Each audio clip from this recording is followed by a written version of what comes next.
Everyone, welcome to civil वाला daily current affairs. आज है 27 सितंबर और जो भी र्यूमर्स आसपास सराउंडेड है हमारे, अगर हम उसको नेगलेक्ट कर दें तो हमारा एग्ज़ाम 27 अक्टूबर को होना है। और जब तक ऑफिशियल नहीं आ जाता है कोई नोटिस, तब तक हमें यही डेट मान करके अपनी तैयारी करनी है।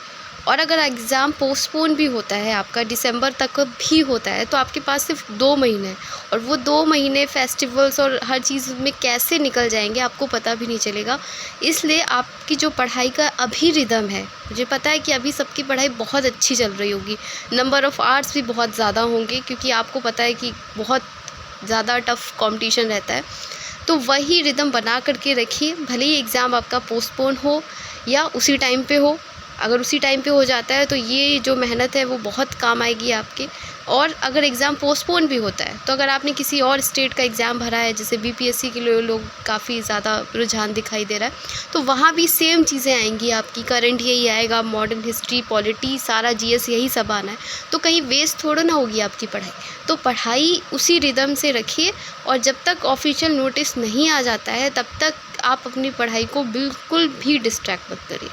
अब शुरू करते हैं डिस्कशन। सबसे पहले हम रिवीजन क्वेश्चन का आंसर देखेंगे। कौन सा बंदरगाह अरब सागर की रानी के रूप में जाना जाता है? Which port is known as a queen of Arabian sea? जो सही आंसर है वो है हमारा कोची पोर्ट। तो कोची बंदरगाह एक प्राकृतिक बंदरगाह है जो वेम्बनाड कयाल के मुहाने पर स्थित है और जिसे अरब सागर की रानी के रूप में जाना जाता है। नेक्स्ट हमारा क्वेश्चन है, भूगोल में ओ क्षितिज मतलब ए हॉरिजॉन, पी क्षितिज, ए क्षितिज निम्नलिखित में से किसकी परतें हैं? In geography O horizon, P horizon, A horizon are the layers of which of the following? जो सही जो आंसर है वो है हमारा सॉइल यानी मिट्टी। ये यदि हम ज़मीन में गड्ढा खोदते हैं और मिट्टी को देखते हैं तो हमें पता चलता है कि ये 3 परतों में बांटी जाती है जिन्हें क्षितिज या हॉरिजॉन कहा जाता है। अब हम करंट क्वेश्चन का आंसर देखते हैं। हाल ही में अनुराग कुमार डिस्त किस देश के राष्ट्रपति के रूप में चुने गए हैं? Recently Anurag Kumar डिस्त has been elected as the president of which country? Sri Lanka. तो आपको ये किस पार्टी से चुने गए हैं, इसका आंसर कमेंट सेक्शन में करना है। अब हम पहला क्वेश्चन देखते हैं। सितंबर 2024 में केंद्रीय गृह मंत्रालय के नियमों के कथित उल्लंघन के कारण इंटरनेशनल कोऑपरेटिव अलायंस ICA का FCRA विदेशी अंशदान विनियमन अधिनियम लाइसेंस रद्द कर दिया गया है। ICA की स्थापना इन्होंने पूछी है कि किस वर्ष हुई थी, तो ये आपको बताना है।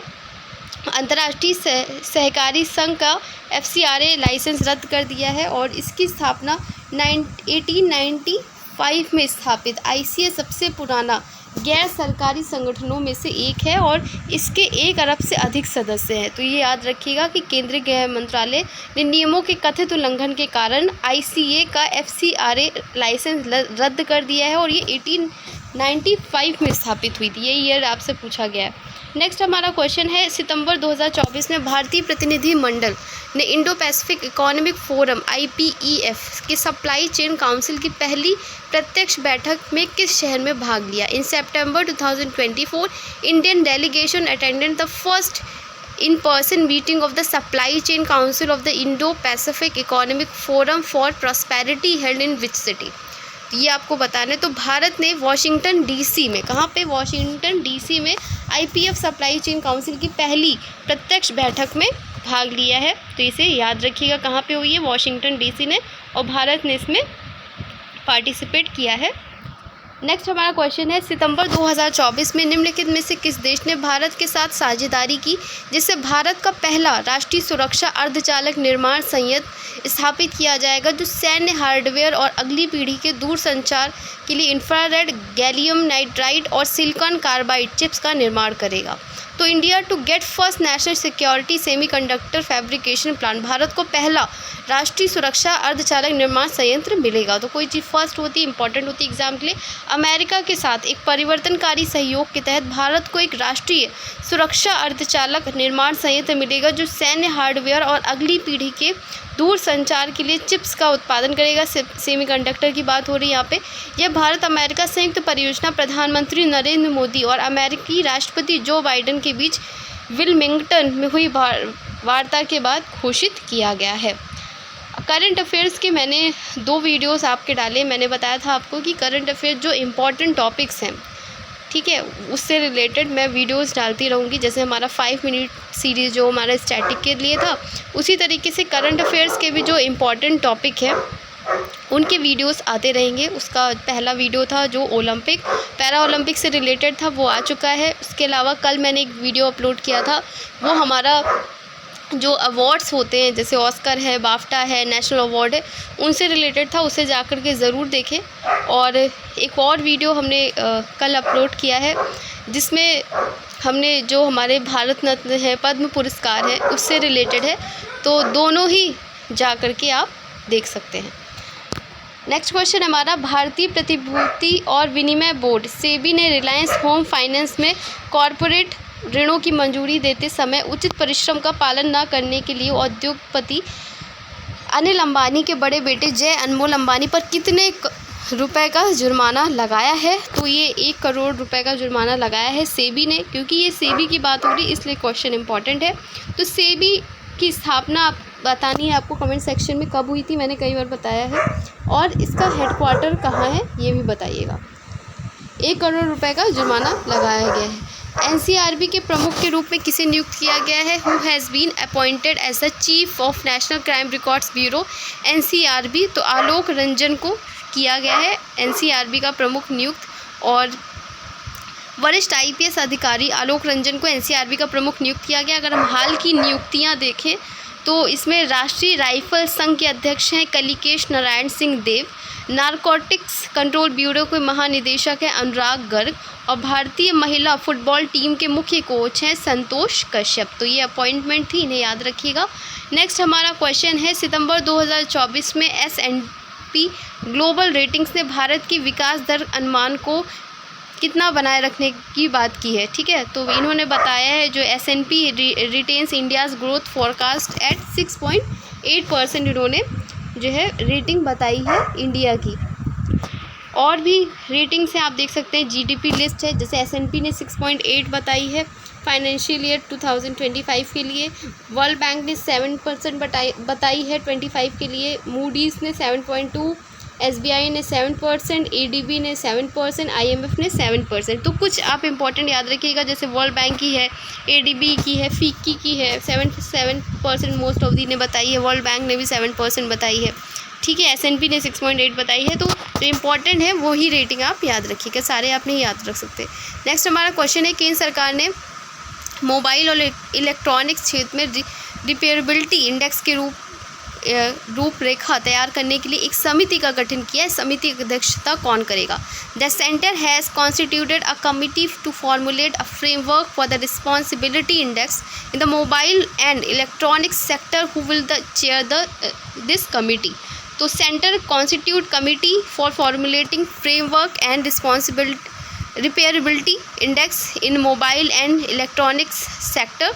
तो भारत सरकार के उपभोक्ता मामलों के विभाग ने रिपेयरेबिलिटी इंडेक्स के लिए एक मजबूत रूपरेखा तैयार करने और उपभोक्ताओं को जो कंज्यूमर है उनको सशक्त बनाने तथा तकनीकी उद्योग में स्थायी प्रथाओं को बढ़ावा देने के लिए एक विशेषज्ञ समिति का जो है गठन किया है। और इस समिति की अध्यक्षता कौन करेगा? वो भारत खेरा करके हैं, वो इस समिति की अध्यक्षता करेंगे। तो ये इंपॉर्टेंट क्वेश्चन है, पूछा जा सकता है। नेक्स्ट क्वेश्चन है हमारा, रक्षा मंत्री राजनाथ सिंह ने हाल ही में नई दिल्ली में भारतीय तट रक्षक कमांडर के सम्मेलन का कौन सा संस्करण उद्घाटन किया है? तो defence minister Rajnath Singh has inaugurated which edition of the Indian coast guard commanders conference in New Delhi? तो रक्षा मंत्री राजनाथ सिंह ने 41वें तट रक्षक कमांडरों के सम्मेलन का उद्घाटन किया है, इसे याद रखिएगा। नेक्स्ट हमारा क्वेश्चन है, सितंबर 2024 में प्रतिष्ठित 32वें एकलव्य पुरस्कार से सम्मानित प्रत्याशा रे किस खेल से संबंधित है? इन सितंबर 2024 Pratyasha Ray was awarded as the prestigious 32nd Eklavya Puraskar for her remarkable achievement. She belongs to which of the following sports? तो ये आपको बताना है। तो ये तैराकी से रिलेटेड है, प्रत्याशा रे किससे रिलेटेड है? तैराकी से रिलेटेड है, इन्हें याद रखिएगा। और इन्हें गुवाहाटी में जो खेलो इंडिया यूनिवर्सिटी गेम्स हुए थे उसमें इन्हें 4 स्वर्ण, 1 रजत और 1 कांस्य सहित 6 पदक मिले थे, तो ये बड़ी बात है।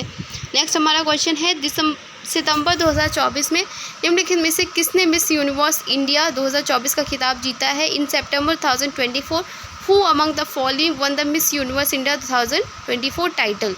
तो ये रिया सिंघा को मिला है। ये गुजरात की हैं। 18 वर्षीय रिया सिंघा ने मिस यूनिवर्स इंडिया 2024 का खिताब जीतकर सभी का दिल जीत लिया। रिया ने राजस्थान के जयपुर में आयोजित भव्य फिनाले में 51 प्रतिभाशाली फाइनलिस्टों के खिलाफ प्रतिस्पर्धा करते हुए ये खिताब अपने नाम किया है। और miss universe India 2015 Urvashi Rautela ने रिया को ताजमहल के विशेष ताज से सम्मानित किया है। तो ये थे हमारे आज के क्वेश्चन। एक और क्वेश्चन हमारा, एशिया पावर इंडेक्स रिपोर्ट 2024 में भारत का रैंक क्या है, जो हाल ही में लोवी इंस्टीट्यूट द्वारा प्रकाशित किया गया है? What is the rank of India in the Asia power index report 2024 recently published by Loewi institute? तो इसका सही आंसर है तीसरा जो है रैंक आया है, इसे याद रखिएगा। और भारत ने किसको पीछे छोड़ा है? भारत ने जापान को पीछे छोड़ते हुए एशिया में तीसरी रैंक हासिल की है। अब ये है हमारा टेस्ट क्वेश्चन, सितंबर 2024 में निम्नलिखित में से किसे मिस यूनिवर्स इंडिया 2024 का खिताब जीता है? तो ये था आज का डिस्कशन। और आप सभी लोग ज़्यादा से ज़्यादा कमेंट किया करिए। और अगर आपको कुछ और इसमें चाहिए, वीडियो में आप चाहते हैं कि कुछ फॉर्मेट चेंज या इसी को कंटिन्यू रखना है या जो भी आप चाहते हैं वो आप कमेंट सेक्शन में लिख सकते हैं। और इसका PDF आपको टेलीग्राम चैनल पे मिल जाएगा। धन्यवाद।